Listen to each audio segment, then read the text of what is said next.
Avec plus de 51 000 consultations, plus de 71 500 journées d'hospitalisation, près de 27 000 passages aux urgences, 1105 naissances, plus de 14 800 actes de laboratoire et plus de 46 000 actes d'imagerie médicale, l'activité du CHAM se maintient.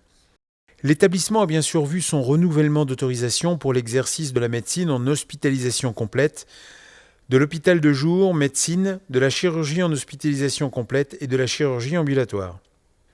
Au sein du pôle médecine, une unité médicale d'hospitalisation programmée a ouvert en mai. L'hôpital de semaine permet d'optimiser les séjours des patients en planifiant l'organisation des examens médicaux et des soins sur une période donnée et ainsi améliorer l'accueil. Le développement des programmes d'éducation thérapeutique, notamment pour les jeunes patients obèses, est l'autre nouveauté du CHAM en médecine pédiatrique, une prise en charge innovante dont les premiers bénéficiaires sont ravis. Le pôle chirurgie. L'avenir du CHAM et de l'hôpital public en général dépend de sa capacité à développer la chirurgie ambulatoire. Une hospitalisation courte, une prise en charge sur mesure, la quasi-certitude de retourner au domicile le soir même de l'intervention. Le pôle chirurgie s'apprête à monter en puissance avec cette activité alternative à l'hospitalisation complète. Un secteur dédié sera formalisé en 2013 avec la réorganisation des circuits patients et des activités du bloc opératoire qui prochainement bénéficiera d'ailleurs d'une extension. Avec une nouvelle colonne d'arthroscopie, avec son nouvel amplificateur de brillance, la chirurgie vasculaire et traumatologique au CHAM se modernise, apportant une offre de soins de haute technologie à la population du littoral. Autre spécialité, la chirurgie bariatrique peut désormais prétendre à une labellisation, eu égard notamment au développement de son activité et à la satisfaction des usagers. Pôle Urgence. 2012, une année marquée par la mobilisation des équipes pour les JO de Londres et une activité en constante évolution. 2013 sera peut-être l'année de la mise en place d'un centre antirabique et du système de télé-AVC en partenariat avec le service neurologique du CH de Boulogne. Le pôle médicotech, toujours plus vite et toujours mieux, le circuit du laboratoire désormais entièrement automatisé permet de limiter les manipulations et donc les risques infectieux et les erreurs.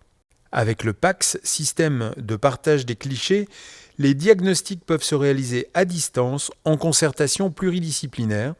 Les images sont numérisées, évitant les risques d'erreur et de perte et permettant un gain de temps certain. Une révolution. L'année 2013 sera-t-elle prometteuse de l'acquisition d'un équipement IRM ? C'est le souhait des équipes d'imagerie, des chirurgiens, des praticiens de toutes spécialités. Aujourd'hui, au vu de l'évolution des technologies dans l'aide au diagnostic, l'IRM représente l'équipement de base d'un établissement hospitalier et permettrait aux usagers du sud littoral un accès à l'examen dans des délais convenables. Le pôle mère-enfant. Les résultats satisfaisants du pôle mère-enfant se confirment d'année en année. Une enquête qualité souligne qu'à plus de 90%, les familles de l'arrondissement plébiscitent ces services. Les équipes espèrent une reconnaissance de la néonatologie en niveau 2A en 2013 pour le travail réalisé en lien avec le CH de Calais. La mise en place de consultations avancées de gynécologie sur étapes en 2013 confortera le travail de prévention et de soins réalisé auprès des femmes sur le sud littoral. Le pôle gériatrie handicap psy. Population vieillissante, population fragilisée, les activités de la gériatrie et de la psychiatrie sont en constante progression. Pour offrir une réponse de proximité sur le sud du bassin de vie du littoral, un nouveau foyer pour adultes handicapés vieillissants s'ouvrira en février sur le site de Campagne-les-Édins. 2013 verra également l'ouverture d'un hôpital de jour psychiatrique de 15 places à Fruges et le projet d'une nouvelle EHPAD à Étaples-sur-Mer. Pour 2013, le CHAM espère aussi compléter son offre de soins en gériatrie par la mise en place d'une unité cognitivo-comportementale dédiée aux patients atteints de la maladie d'Alzheimer ou apparentés. Le CHAM peut aussi prétendre à la labellisation de sa filière gériatrique. CHAM.